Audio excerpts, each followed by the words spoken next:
ہیرے کی چمک میرے نبی کے چہرے جیسی، موتی کی سفیدی میرے نبی کے چہرے جیسی، نہ کہ میرا نبی موتیوں جیسا، ہیروں جیسا۔ اللہ تعالیٰ نے ساری، اور جسے حسانیوں کہے ہیں، خلقت مبرأ من كل عیب کأنک قد خلقت کما تشاء، کأنک قد خلقت کما تشاء۔ حسان وہاں پہنچے ہیں تعبیر میں، تشبیہ میں، اوہو تخیل میں ساری دنیا کے ناطقان اکٹھے ہو جائیں، اس ایک بیت کو نہیں پہنچ سکتے۔ اس لیے میں کہتا ہوں بصیرت کے ساتھ ساری دنیا کا عربی، فارسی، ہندی، اردو، انگریزی، سنسکرت، اٹالین، ہاؤس افریقہ، ساری دنیا کے پنجابی اور سرائکی نعتیہ کلام ایک پلڑے میں رکھو، اور حسان کا صرف ایک مصرع کأنک قد خلقت کما تشاء یہ ایک پلڑے میں رکھو، اسے تولو تو 1426 سال کا نعتیہ کلام ہوا میں اڑ جائے گا اور یہ ایک مصرع نیچے بیٹھ جائے گا۔ یہ اتنی اونچی سطح پر حسان نے ہمارے نبی کی صفت کو بیان کیا ہے کہ اے میرے محبوب، آپ ایسے پیدا ہوئے جیسے آپ نے خود اپنے آپ کو رب سے چاہا اور مانگا کہ اللہ مجھے ایسا بنا دے، ایسا بنا دے۔ یہ کہاں پہنچے ہیں حسان؟ کہاں پہنچے ہیں؟ کہاں چلے گئے؟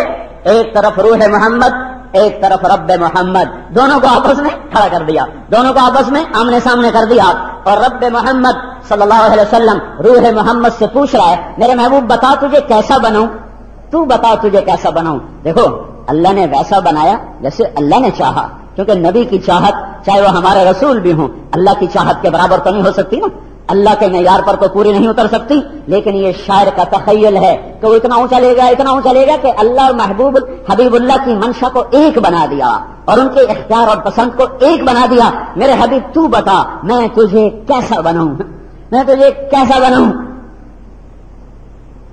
تو اللہ نے کأنک قد خلقت کما تشاء، کأنک قد خلقت کما تشاء، بتا تجھے کیسا بناؤں؟ کہ اللہ ایسا کر دے، ایسا کر دے، ایسا کر دے، واسع الجبین کر دے، اظہر اللون کر دے، عظیم الہامہ کر دے، یتلألؤ وجہہ تلألؤ القمر لیلۃ البدر کر دے، فی عنق گردن سراہی دار بنا دے، آنکھیں خوبصورت کالی بنا دے، بھویں کماندار بنا دے، ابرو لمبے کر دے، ناک ستواں کر دے، ہونٹ تراشیدہ پھول کی پنکھڑیوں کی طرح بنا دے، دانتوں کو براکت فنایا کر دے، اور گالوں کو گلابی بنا دے، چہرے کو گول کر دے، داڑھی کو کھنا کر دے، بالوں کو نیم گھنگریالا کر دے، جسم کو حسین بنا دے، وسیم قسیم کیسا حسین جس کو دیکھنے سے آنکھ نہ بھرتی ہو، قسیم کیسا حسین جسے چاروں طرف سے حسن گھیرے میں لے لے۔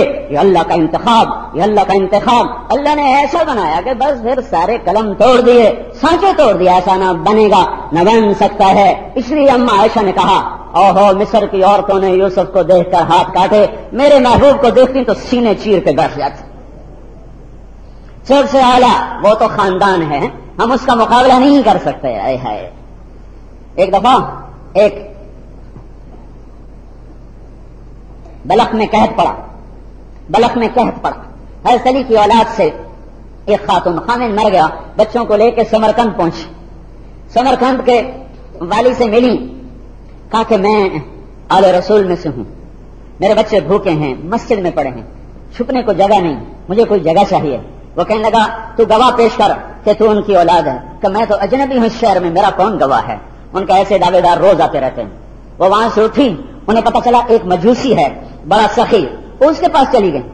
اس مجوسی نے فوراً اپنے نوکروں کو بھیجا، سارے بچوں کو بلایا، ماں کو بلایا، اعلیٰ ٹھکانہ دیا۔ رات کو والی نے خواب دیکھا کہ جنت میں کھڑا ہے ایک حسین چمکدار سونے کا محل، چمکتا ہوا زمرد یاقوت سے مزین، مسجع، مثقف۔ تو وہ کہنے لگا یا رسول اللہ، اور اللہ کے نبی وہاں موجود، کہ یا رسول اللہ یہ کس کا محل ہے؟ تو آپ نے فرمایا یہ مومن مسلمان کا محل ہے۔ کہنے لگا یا رسول اللہ میں بھی مومن مسلمان ہوں۔ تو آپ نے فرمایا تو گواہ لا کہ تو مومن مسلمان ہے۔ تو ویسے ہل گیا، آپ نے کہا میرے بچے آئے تیرے پاس تو نے کہا گواہ پیش کر، چل نکل جا میرے دربار۔ اس کے جو آنکھ کھلی، اس نے کہا پتہ وہ کہاں گئے؟ کہ فلاں مجوسی لے گئے۔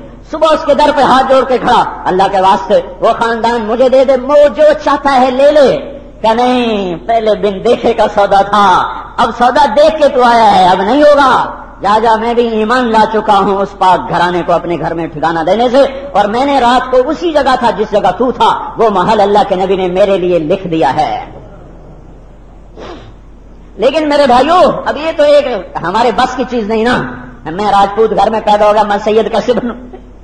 ہاں لیکن ایک طریقہ بتا رہا ہوں، من اراد عزا بلا عشیرہ، غنن بلا مال، ہیبتن بلا سلطان، وجاہتن بلا اخوان، جو عزت چاہتا ہو خاندانی نہیں، جو ہیبت چاہتا ہو بادشاہ نہیں، جو مال چاہتا ہو پیسہ کوئی نہیں، جو اپنی وجاہت چاہتا ہو سپورٹر کوئی نہیں، ووٹر کوئی نہیں، مقام کوئی نہیں، کیا کرے؟ فَلْيَخْرُجْ مِنْ ذِلِّ مَعْصِيَةِ اللَّهِ إِلَىٰ عِزِّ طاعَةِ اللَّهِ، اللہ کی نافرمانی کی ذلت کی راہیں چھوڑ دے، اللہ اس کے رسول کی فرمان برداری کی راہوں پر آ جائے، عزت ملے گی، خاندان کے بغیر مال ملے گا، فیکٹریوں کارخانوں کے بغیر وجاہت ملے گی، سپورٹروں کے بغیر ہیبت ملے گی، طاقت کے بغیر چیزوں کے بغیر ہیبت دے گا اللہ، عزت دے گا اللہ، شہنشاہی دے گا اللہ۔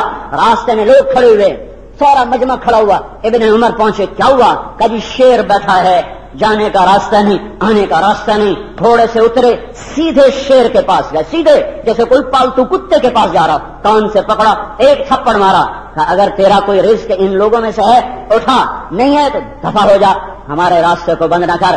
شیر نے کتے کی طرح دم دبائی اور میاؤں میاؤں بلی کی طرح کرتا ہوا راستہ چھوڑ گیا۔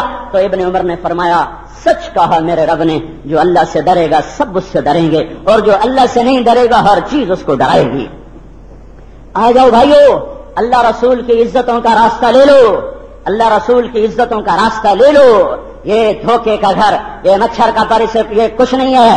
علی کی پکار سنو مجلسوں کے حقیر، ارے دنیا تیری عزت ذلت، تیری بڑائی چھوٹائی، تیری بلندی پستی، تیری اڑان نشان، تیری زندگی موت کا شکار، تیری جوانی بڑھاپے کا شکار، تیرے غم خوشیوں کا شکار، تیری ہنسی رونے کا شکار، تیری آبادی بربادی کا شکار۔ موہنجوداڑو کے کھنڈر کیا کہہ رہے ہیں، ہڑپا کے کھنڈر کیا کہہ رہے ہیں، ٹیکسلا کے کھنڈر کیا کہہ رہے ہیں۔ ٹیکسلا میں ایک وقت میں ایک یونیورسٹی تھی جس میں 5000 لڑکے زیر تعلیم تھے ساری دنیا سے۔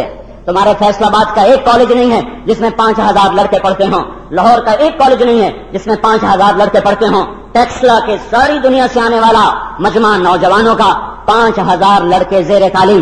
جاؤ ان ٹوٹی شکستہ دیواروں سے پوچھو، ان اجڑی بستیوں سے پوچھو، موہنجو داڑو کی ویران ہواؤں سے پوچھو، وہ